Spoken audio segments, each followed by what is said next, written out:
Didn't affect me. Let's just go ahead and be loose with the football again. You're going to take care of it, but you have to be careful about being too cautious because now you can't run any offense at all. Still want to attack. We'll see how they attack them here. On second down, Taylor. And an alley to run. And he'll slide down to avoid the tackle. Give him 7 there on the tuck and run, and they're in better shape now for third. Well, it looked like a quick hitter, a 3-step drop, but when it's not there, what do? He elects to try and escape through the massive bodies up the middle, and he does so and picks up positive yardage. On third down, it's Grant, and not a whole lot doing there as he'll get it up to about the 28-yard line. Just a 1-yard pickup there, and it'll be fourth down.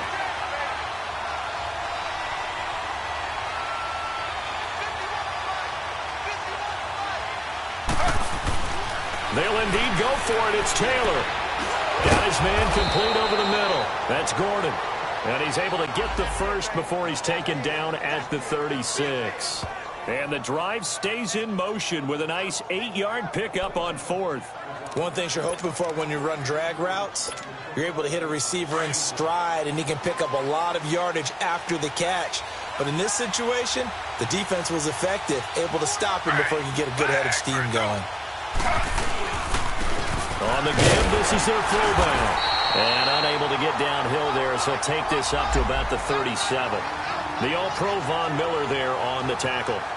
That's someone who's pretty happy right there. That's the defensive coordinator. Body after body getting to him before he can get started.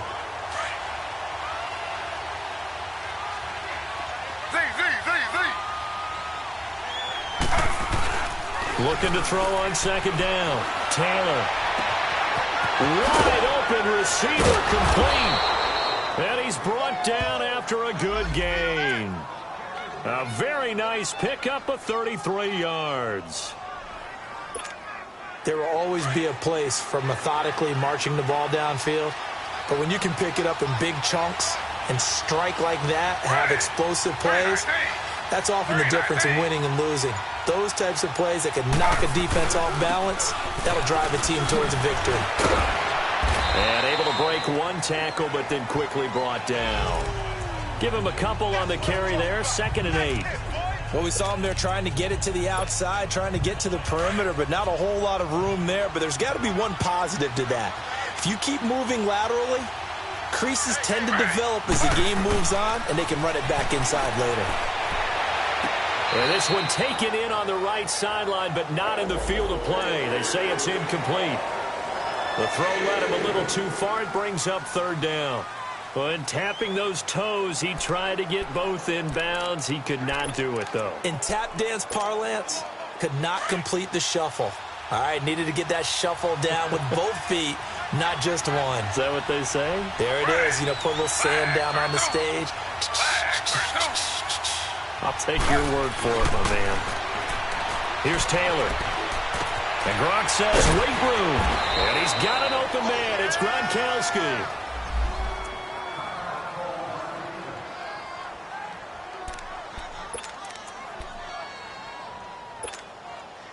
The Patriots into the red zone for the first time. They have a 1st and 10 at the 13-yard line.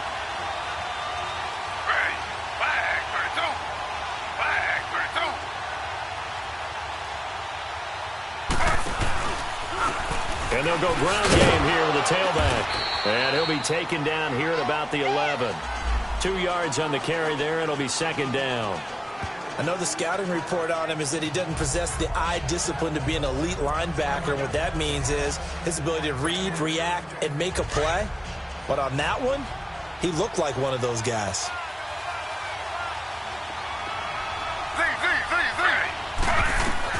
Here's Taylor looking to throw on 2nd down. And this is caught. It's Edelman. 60 catches for him now on the year. This last one, a 1st down. This has to go down as one of the simpler routes in the playbook, but oh so effective. Nice completion there. Keeps the sticks moving.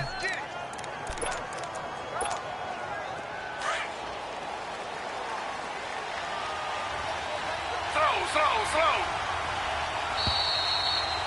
2 minutes to play here in the first half. Back to Denver right after this. Coming up at the half, a reminder, we go back to Orlando to check in with Jonathan Coachman. And have a look back at our first half, as well as a look ahead to what's coming up later this weekend. They'll try and run for it on 1st and goal. And he is in. Touchdown, New England. Corey Grant, his first touchdown on the year. And the Pats able to cash in for 6. And there you go. Nothing really too complex. Block, keep to your assignments, let them run it in. They did it. Fundamental football. Good blocking beats good tackling on that play. End result, touchdown. Gonzalez able to tack on the PAT, and that makes it a 7-3 lead. So that drive, 12 plays in length, and it ends with a 1-yard touchdown run. Gonzalez now to kick this one away. This is fielded at the goal line. And the decision to bring it out will cost him about 5 yards, as he'll get this only back to the 20. The New England defense gearing up to take the field. And they've created a major first-half storyline with the pressure they've been in.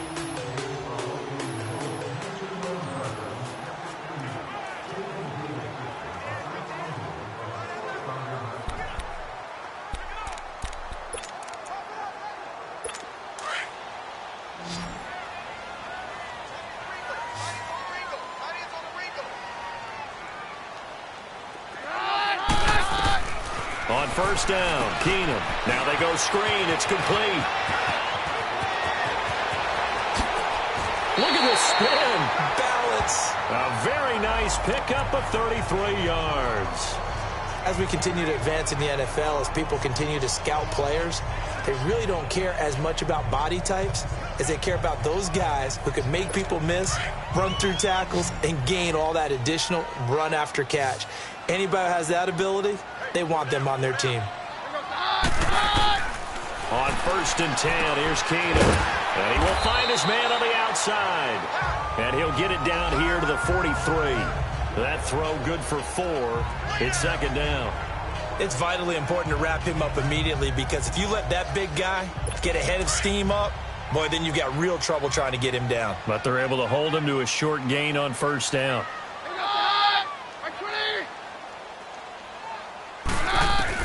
Here's Keenum now on 2nd down. A dump off now to Hill. It's a loss of 2, now 3rd down. Really good defensive effort. They were all over that little swing pass out to the right side before lost yardage. Terrific read, better execution, and done with a lot of enthusiasm, wasn't it? Absolutely. They saw it all the way, ran to the football, and caused a nice play for lost yardage.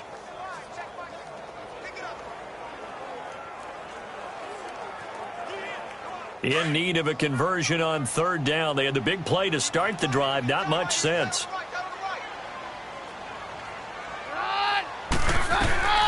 Again, it's Keenum. Open man, and that's his tight end, Jake Butt. And he's going to get this inside the 30.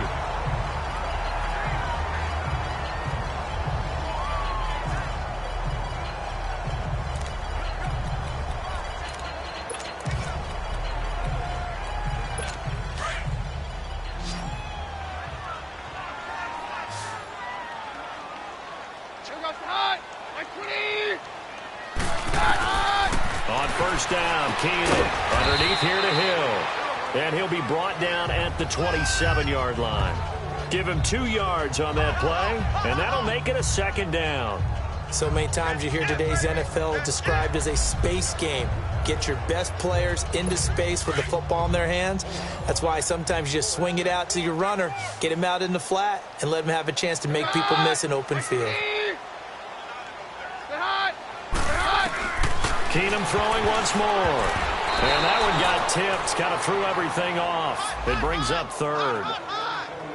Well, he'd been targeted quite a bit on this drive, and finally I think the guys on the defensive side, they said no more. They slapped the double coverage on him, made it very tough for him to get the ball.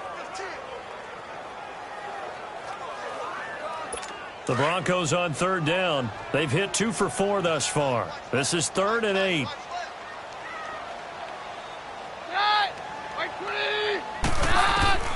Throwing again is Keenum. Into heavy traffic, and it's intercepted. Picks it off, and they will take over at the 26-yard line. Well, if you go by the numbers, you'll find as the temperature goes down, so does the passing efficiency. And now that we're in December, even the routine throws are going to be harder for the quarterbacks. And this one, it winds up getting picked off. Now a play fake here on first down. And he finds a man with a crossing route. And finally, he goes out of bounds right at the 35-yard line. A big play there just before halftime, and even 40 yards. That crossing route is so effective when you hit it just right because you get a guy on the move, and then we see the end result there. Nightmare for the defense. They got a guy with a full head of steam. Not only does he catch it, but he picks up additional yardage after it. Escaping the pressure right, and he'll work it inside the 30 to the 29-yard line. Now before this second down play, we'll get whistles and a timeout, as they'll stop it with a little over 30 seconds to go in the first half of play.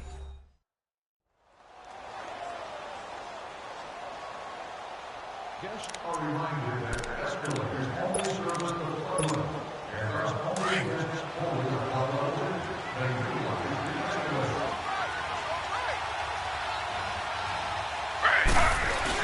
Now Taylor to throw on second down. He's going to let it go deep for the end zone. So the long attempt falls innocently to the ground, and it brings up third. Well, that certainly looked like something that they discussed all week in practice getting ready for this one. Take the big shot right out of the gate. At worst, you'll open up the defense a little bit, loosen them up, have them back on their heels. In need of a conversion on third down. They had the big play to start the drive. Not much sense. To throw is Taylor. Looking for Gronkowski, and he's got him complete. And taking it to the 15-yard line before he's brought down. The Patriot passing game is rolling. They've got another first down. Now it's Taylor. And incomplete. Crisis averted. Almost picked. Instead, second down.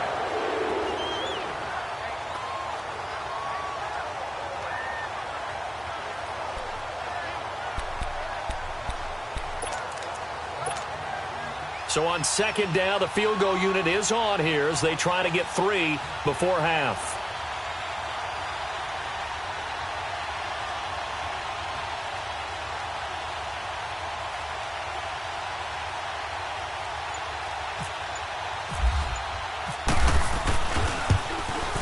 And the kick by Gonzalez is good.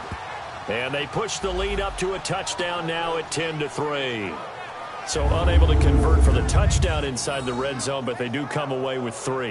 Yeah, it's a 32-yarder. That's essentially an extra point nowadays, right? Because it's 33 as a general rule for these guys. So it should be a simple kick.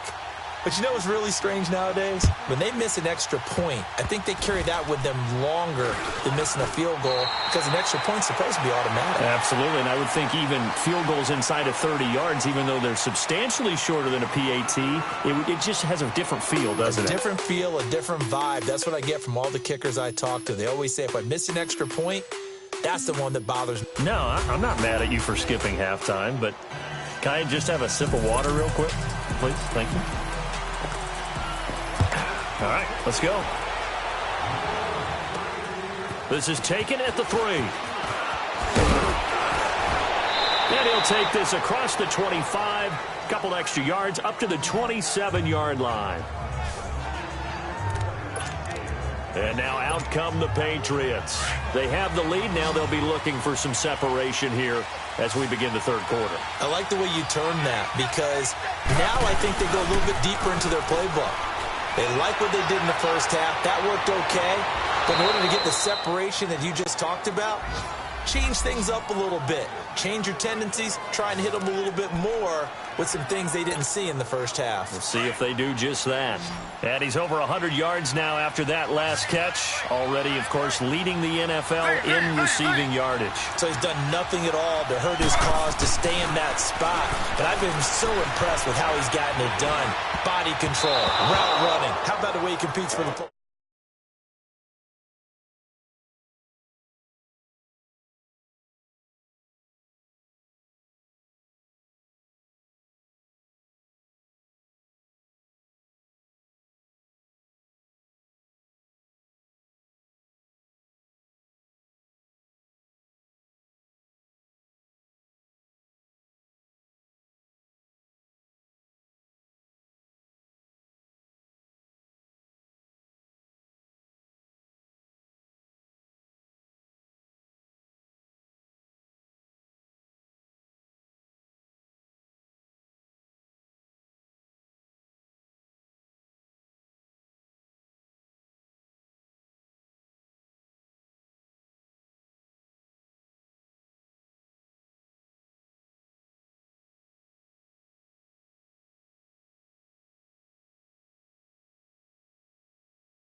the end of the play.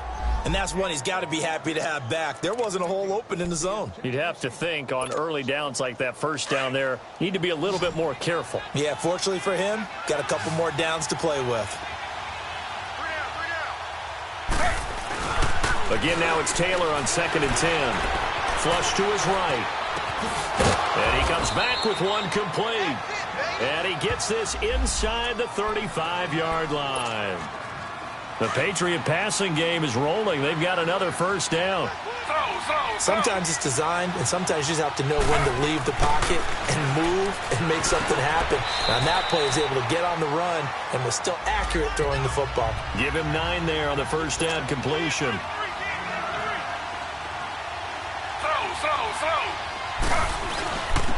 And on the ground they go with the running back. And he'll be brought down at the 21, just shy of the 20 in the red zone. A gain of 4 that time as the drive continues. 2nd and 1 is often an invitation to take the big shot downfield.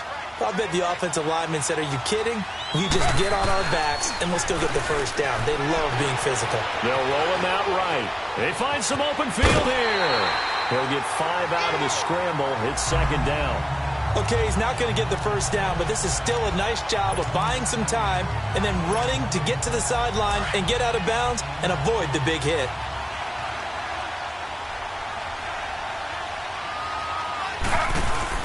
To throw on 2nd down. Taylor. Oh, the ball comes out on the hit, but they'll say it's incomplete. Pressure, and that's certainly going to be a key to this game going forward. And that time, they were able to get in there and influence the throw. And remember, quarterbacks got to get rid of it. They don't have the Tucker roll that they can fall back on anymore. New England on 3rd down. They've hit 2 for 4 thus far. This will be 3rd and 5. Play action. Now Taylor. Into heavy traffic, and it's intercepted. Picked off by Justin Simmons. And he'll be stopped shy of the 15 at the 14-yard line on the return.